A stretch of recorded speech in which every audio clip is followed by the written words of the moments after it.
Well, it's Sunday morning. I'm not home yet. I wish I was. I wish I was in church with my wife. But I am on my way home. Next week I got vacation. Me and my wife are going to Pennsylvania. I'm doing my annual muzzleloader hunt.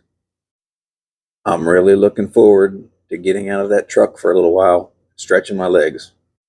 But before I get back on the road today, I'd just like to bring you the Psalms one more time. Psalms chapter 22, verses 19 through 21. O Lord, do not stay far away. You are my strength. Come quickly to my aid. Save me from the sword. Spare my precious life from these dogs. Snatch me from the lion's jaws and from the horns of these wild oxen. Remember, Psalms 22, David saw the cross. This is all about Jesus. And this is the second time in the Psalms where David says, O Lord, do not be far away from me. And both times it talks about his enemies surrounding him.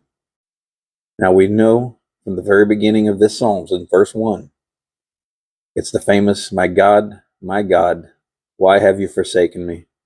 And in verse 2, it says, every day I call out to you, and you do not answer me. And it also says, and I lift my voice, but I find no relief.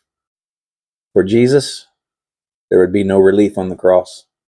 He could cry out all day long, and God wouldn't answer. He has no choice.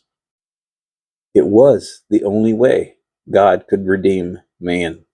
In order to save us, he had to look the other way while his son bled out and died on the cross.